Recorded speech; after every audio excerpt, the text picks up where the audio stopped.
thanks for coming back to watch another episode of Sleeping Beauty. Today what I'm going to talk about is fitting an electric fan. So most of these old cars just had a sort of a rudimentary fan. Mine's got a fan that looks even worse than the normal one.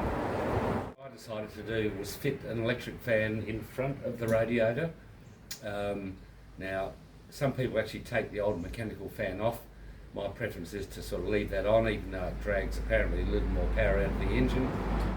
But electrical things can fail in the circuit, and what I didn't want to be left with was a car with no cooling at all. So I resolved to fit a fan at the front of the car, so pushing air through into the engine bay, through the radiator. The first step was to get onto eBay and have a look to see what was around, and I found this Davies Craig kit, which contains everything, including the relay, the wires, you name it, and it was only $160 odd, which I thought was a complete bargain for what you get, and it arrived very quickly. Quite an accepted practice is to fit the radiator fan such that the bolts go through the radiator itself, obviously between the cores, but through the fins, with a nut on the other side. Now, unfortunately, this can be problematic if you get vibration, which you do in any car. You can get those bolts rubbing on the cores and causing all sorts of problems. So what I decided to do was to make a frame which would sit directly in front of the radiator, behind the grille, and make that frame such that the electric fan would bolt onto that frame. And so that's what I've done. It was actually really tricky. So the first step was to remove the radiator grille. Then I got the fan out of the box and gave it a bit of a trial fit just to make sure that the size was approximately right. So I'd already worked out how I was going to tackle this project. I got some 25 right angle steel, so it's about an inch right angle, and just laid it out. And then I went off and found my old welder. So I'm not actually a very good welder, but I can weld well enough, and I've got all the clamps and gear and stuff. So I just set all that up in the backyard, and then clamped it all up. So I've got some right angle clamps which are really sort of helpful, and made sure it was all square, and then I just welded it together. So in the meantime, I also drilled the holes to mount the fan to the brackets, and also the holes to mount the frame to the car body. So they're all held by washers and Allen key bolts and hex nuts. And you can see a few views of what I've done here.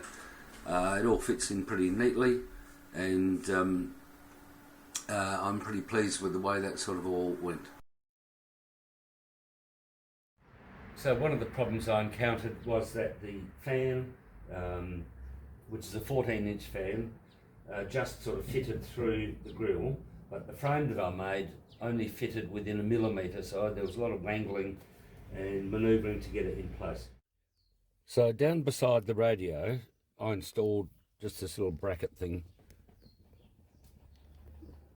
and it's got some telltale lights on there. I was only going to have this there as a temporary thing, but it's actually proving to be really useful.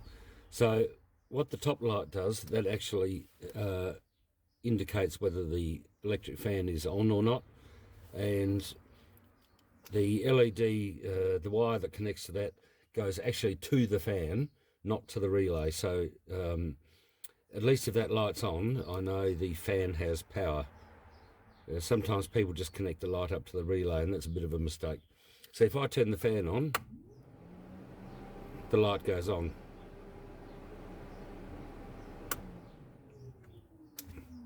Now you might wonder what the other lights are for. The middle one is for the immobiliser feature that the car's got, and the bottom one is for the transmission kickdown.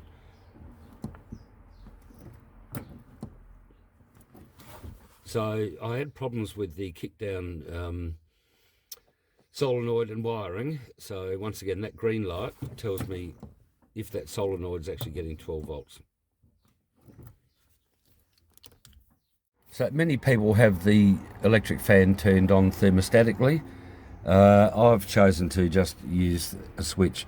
Now the switch that I've used is the old intermediate speed hold switch, which the car originally had when it was a 3.4. That switch, I think, keeps the automatic gearbox held in second gear.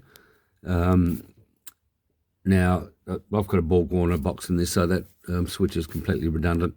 So I've used that one to turn the fan on and off. So as part of the fan installation, I had to think of somewhere to put the relay. Now, what I ended up doing, because I've fitted a couple of relays to this car, I made an aluminium box, which you can see the original fuse box there, which has the grand total of 2 fuses. In here I've got 3 relays, and the electric fan relay is one of the relays in there. So basically this car's got a sort of a 1970s sort of transistor assisted ignition, which seems to work fine. So now I've got a car with an electric fan and the old mechanical fan, and the mechanical fan works sort of okay for most weather conditions, but now with the electric fan as well, I have absolutely no overheating problems as well. One reason I put this electric fan in was to try and shift some of the enormous amount of heat that gets generated under the bonnet. That's been my biggest problem, not so much the engine overheating, but the interior of the car getting stinking hot. So things seem to have improved a bit on that front as well. So thanks for watching that video. I hope you found it interesting. It was a fun project, and I quite like projects which involve a bit of mechanical work, a bit of wiring, a bit of head scratching, and I'm pretty pleased with the way this has turned out. So thanks for watching, and I look forward to you watching the next episode. Right, bye.